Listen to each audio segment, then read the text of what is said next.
It started as a college prank. No investors, no plan. Just a 19-year-old kid who wanted revenge. But what he built, it changed the internet forever. This isn't the story of a genius who set out to build a billion-dollar company. This is the story of a lonely, misunderstood student at Harvard who turned heartbreak, rejection, and controversy into one of the most powerful companies in human history. And if you think this story is about success, think again. Because behind Facebook is a trail of betrayal, lawsuits, and a cold-blooded business mind. It was 2003. Mark Zuckerberg, just 19 years old, sat alone in his Harvard dorm room. His girlfriend had just broken up with him. The elite social world of Harvard seemed miles away. He wasn't popular, he wasn't in a final club, but he had something else: the ability to code and a lot of unresolved anger. Fueled by frustration, Mark stayed up all night and hacked into Harvard's servers.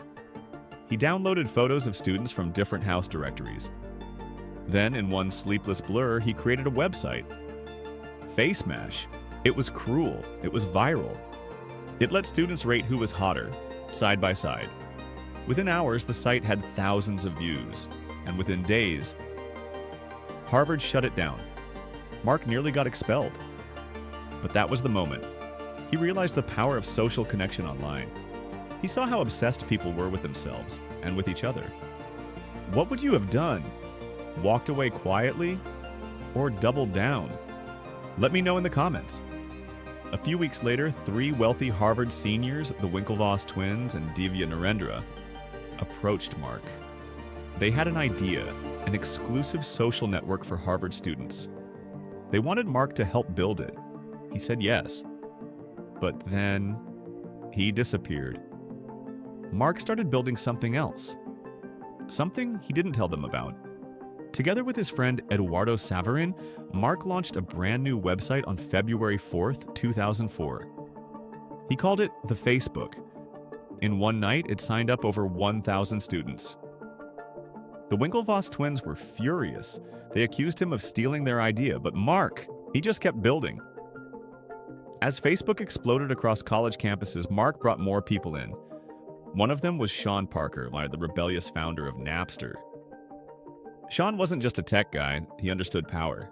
He told Mark to drop the "the." Just Facebook, he said. He also introduced him to his first big investor, Peter Thiel, who handed over $500,000 in seed money. But behind the scenes, Eduardo was being squeezed out. The same friend who gave Mark his first checkbook was now being ghosted, undermined, and eventually pushed aside. Eduardo would later say, "I was your only friend. You had one friend." And just like that, friendship gave way to fortune. Mark diluted Eduardo's shares from 34% to less than 0.03%. He signed the papers and learned only later what he had signed. Do you think Mark went too far, or was it just business? I really want to hear your take on this in the comments. By 2006, Facebook wasn't just a college network. It was a global obsession. Mark had full control.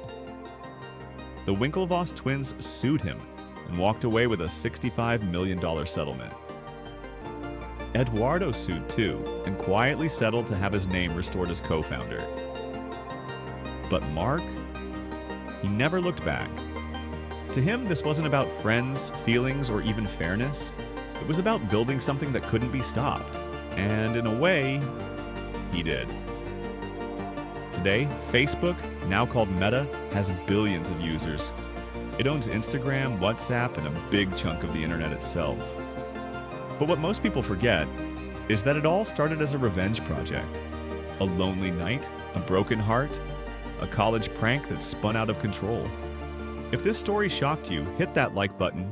It helps a lot. And if you were in Mark's shoes, what would you have done? Drop your thoughts in the comments and don't forget to subscribe for more real stories behind the biggest fortunes in the world. Until next time, keep chasing the story behind the money.